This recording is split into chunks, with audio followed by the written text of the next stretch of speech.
Everyone. ఈరోజు అంటే September 18న మనకు మాక్ టెస్ట్ అనేది రిలీజ్ చేశారు. First of all AP TET 2024 July 2024కి అనేది గూగుల్లో కొట్టారంటే మనకి ఇలాంటి ఒక వెబ్ పేజ్ ఓపెన్ అవుతుంది.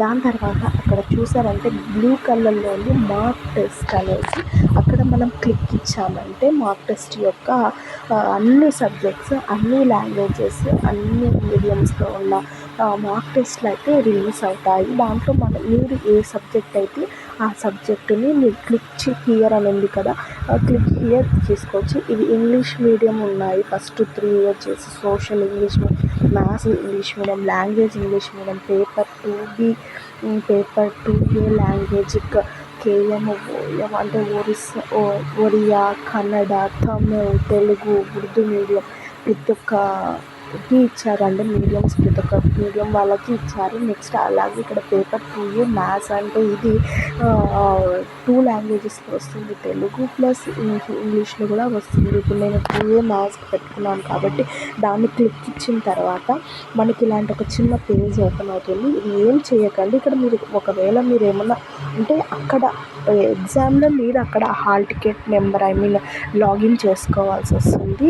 దాని పాస్వర్డ్ అవి వాళ్ళు లాగిన్ చేసిస్తారు మీకు. అప్పుడు సైన్ ఇన్ కొట్టేసేయచ్చు.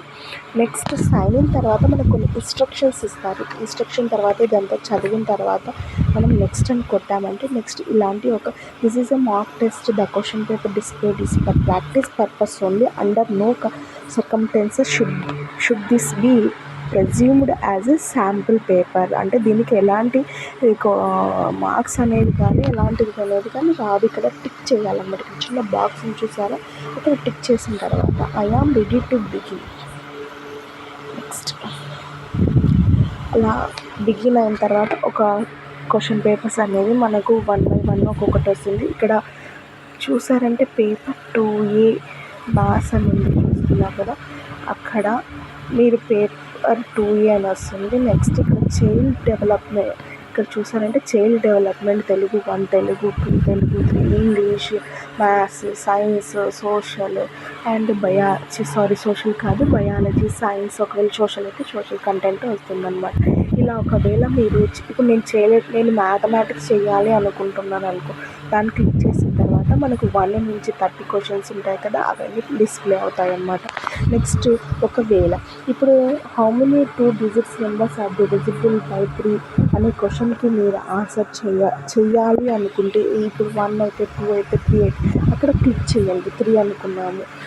దాని తర్వాత సేవ్ నెక్స్ట్ కొట్టారంటే అది సేవ్ అయిపోయి ఉంటుంది. ఇక్కడ ఇన్ఫామ్ చేస్తుంది ఒక క్వశ్చన్ ఆన్సర్ ఎన్ని చేశారు, నాట్ ఆన్సర్డ్, నాట్ విజిటెడ్ అంటే ఇంకా మిగతా అన్నీ మీకు ఇలా వస్తాయన్నమాట. రేపు ఎగ్జామ్లో కూడా ఈ విధంగా మీకు ఒక పేజ్ పక్కన ఇన్ఫో అనేది ఉంటుంది కన్ఫామ్గా. ఓకేనా.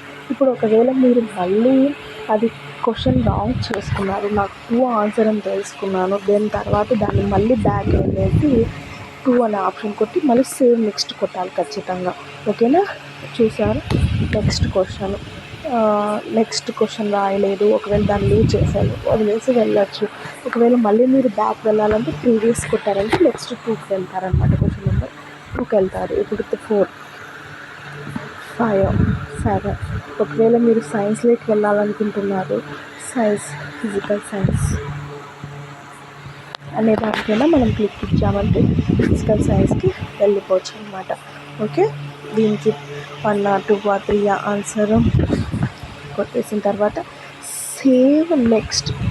ఒకవేళ ఈ క్వశ్చన్లో మీకు క్లియర్ రెస్పాండ్ అన్నామంటే మొత్తం క్లియర్ అవుతుంది. మళ్ళీ ఆప్షన్స్ అనేవి క్లీన్ అవుతాయి. అంటే రెస్పాన్స్ నువ్వు ఏది ఇచ్చినా కూడా అంటే ఆన్సర్ ఇంతమంది పెట్టేది క్లియర్ అయిపోతుంది. మళ్ళీ నువ్వు దీనికి 3 ఆప్షన్ పెట్టుకున్నప్పుడు సేవ్ అని నెక్స్ట్కి వచ్చేదాన్ని కొట్టాల్సిందే. లాస్ట్కి సబ్మిట్ చేసేసాను. మొత్తం సబ్మిట్ చేసిన తర్వాత మనకి సబ్మిట్ అయిపోతుంది. Okay. Thank you. Please subscribe my channel.